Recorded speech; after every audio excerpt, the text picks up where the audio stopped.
Bonjour à tous, ravi de vous retrouver sur canalturf.com pour évoquer le programme de ce dimanche 16 janvier. En ce programme dominical, l'hippodrome de Paris-Vincennes propose une nouvelle étape et épreuve qualificative au prochain Grand Prix d'Amérique qui aura lieu à la fin du mois. Il s'agira du Prix de Belgique, la qualif 6 des Prix d'Amérique Races the Turf. Cette épreuve a réuni suffisamment de partants pour servir de support au pari à la carte. Et c'est une bonne chose, nous évoquerons donc ce quintet en première partie d'émission. Ensuite, quelques coups de cœur également à vous indiquer à Vincennes. Suivront la réunion 4 sur l'hippodrome de Pau, où j'ai ciblé également quelques compétitions. Et j'aurai des informations également à vous transmettre concernant la réunion 5 sur l'hippodrome de Toulouse. On commence par le prix de Belgique. J'en profite également pour vous dire qu'il vous est possible de liker et de partager ce programme via nos différents réseaux sociaux. Concernant ce quintet, j'ai placé en tête le numéro 9, Guderipré, un cheval qui a eu un problème de fracture. Il a été longtemps tenu écarté de la compétition. Et pour sa course de rentrée, dernièrement, dans le prix de Bourgogne, il s'est très bien comporté en prenant une encourageante 5e place. C'est un cheval de qualité, vous le connaissez, il avait pris la 3e place du Grand Prix d'Amérique l'hiver dernier. Malgré cette non-accent, c'est un cheval qui, à mon avis, est capable de mettre tout le monde d'accord dans ce lot, le 9 Guderipré, un cheval qui affiche déjà 14 succès en 28 courses courues. On peut lui opposer le 15, Davidson Dupont, un cheval qui monte en puissance en vue de son objectif avoué, le Grand Prix d'Amérique à la fin du mois. Le cheval sera ici allégé dans sa ferrure. Il a remporté cette course l'an dernier avant de prendre la 2e place du Grand Prix d'Amérique. À mon avis, ici, il faut commencer à le suivre en confiance. Attention également au numéro 6, Violet Jet, qui avait pris une bonne 4e place dans le Prix de Bretagne. Ensuite, ça s'est mal passé pour lui, disqualifié dans d'autres épreuves de même acabit. Mais c'est un cheval qui, à la faveur d'une course rythmée, s'il a le bon parcours caché, est capable de finir vite et pourquoi pas prendre une place sur le podium.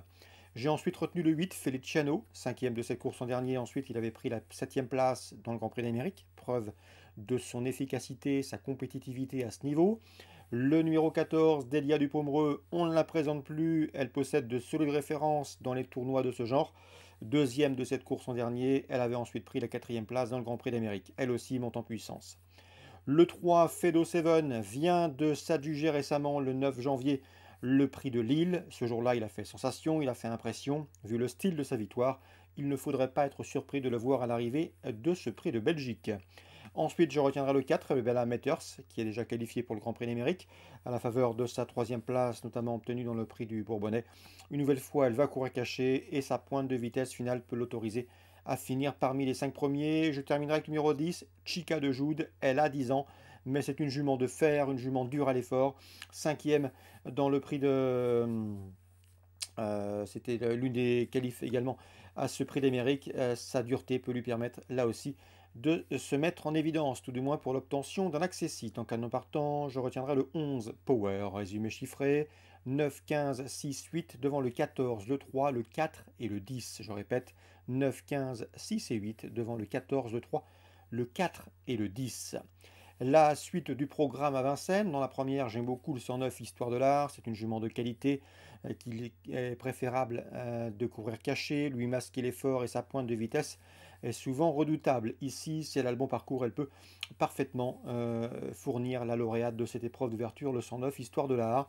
D'autant qu'elle a des références sur ce tracé, possède un chrono d'une 14 et fraction. Sur ce parcours, je lui poserai le numéro 7 dans cette compétition, c'est Hermine de Rêve. Attention à elle, elle a de la qualité, elle a été préservée pour ce meeting. Dans l'écurie Leblanc, on l'aime bien, elle sera pieds nus pour cet objectif. À mon avis, il faut lui faire confiance pour vos couplets.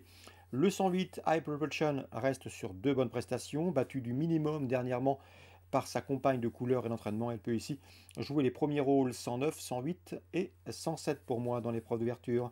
Dans la 5e, j'aime beaucoup le 511 Ikem. Je vous l'avais recommandé en dernier lieu. Il a gagné à 11 ou 12 contre 1. C'est un cheval estimé par Franck Leban. Un cheval parfois un peu tendu, un peu gazé, comme on dit dans le milieu.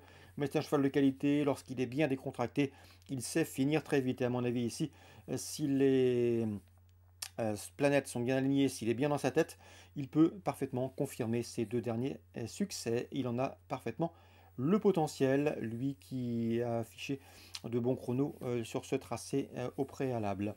Le 5, Idaho Tia, est un postulant également sérieux première place, 7 victoires en 9 courses courues, tout comme le 1 dans cette épreuve, c'est intouchable, qui monte en puissance et qui sera ici déféré. À mon avis, il faut également lui accorder crédit. 511, 5 et 9. Dans la 9e, j'aime beaucoup le 908 Diamant de Tréaba. Vous le connaissez, cela fait plusieurs fois qu'on vous le recommande. Pascal Montulé lui trace un parcours et une carrière des plus appropriés.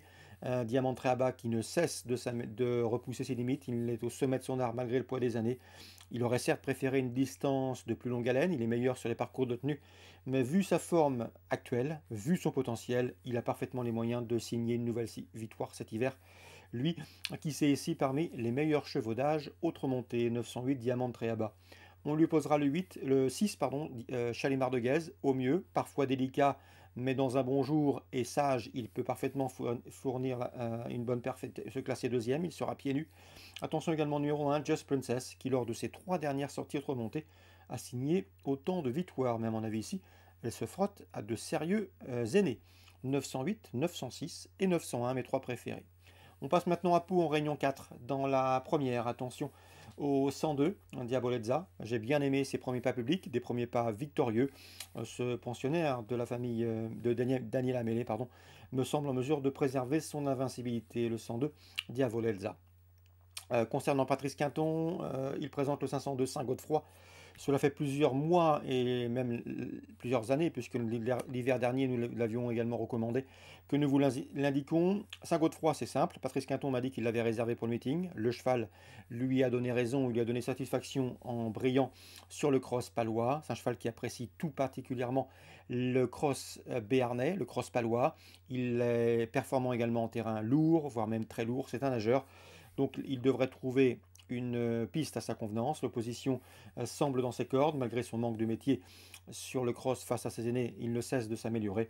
Et à mon avis, il peut parfaitement poursuivre sa série victorieuse sur le cross palois, le 502 Saint-Godefroy. Si le terrain est lourd, il s'annonce, à mon avis, redoutable pour la victoire. Concernant maintenant la 8e, j'aime beaucoup le 801 Chimuzza, présenté par François Rowe. Cette pouliche a débuté le mois dernier, le 19 décembre, sur cette PSF de Pau. Ce jour-là, elle a tardé à trouver son action, un petit peu enfermée, mais lorsqu'elle a vu le jour, lorsqu'elle était bien équilibrée, elle est venue finir très plaisamment, une fin de course des plus séduisantes. Et à mon avis ici, elle devrait pouvoir pleinement confirmer, d'autant que la distance, elle a débuté sur 16, cette fois-ci c'est sur 2000 mètres, va parfaitement servir ses intérêts au regard de sa dernière fin de course, le 801 Chimuzza. Concernant Toulouse, Réunion 3, je vous invite à aller écouter différentes interviews. J'ai pu m'entretenir avec PM Manceau, Pascal Maurice Manceau, qui aura plusieurs bonnes chances pour cette réunion toulousaine. Également Nils Pacha, qui lui aussi aura plusieurs partants.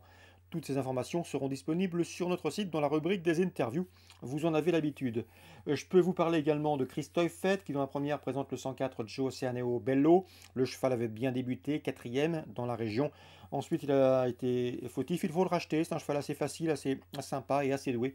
À mon avis, sa place est sur le podium. Je lui associerai le 106, Jerry Damenuet, qui vient d'intégrer l'effectif de Yannick Henry, 104 et 106.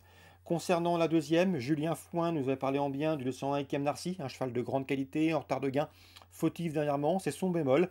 Il a encore besoin de prendre de la maturité, du métier, mais sa qualité ne fait aucun doute, et à mon avis, dans ce lot, ce 201 Ikem Narcy a parfaitement les moyens de remettre les pendules à l'heure et de redorer son blason, et pourquoi pas même s'imposer, il en a le potentiel.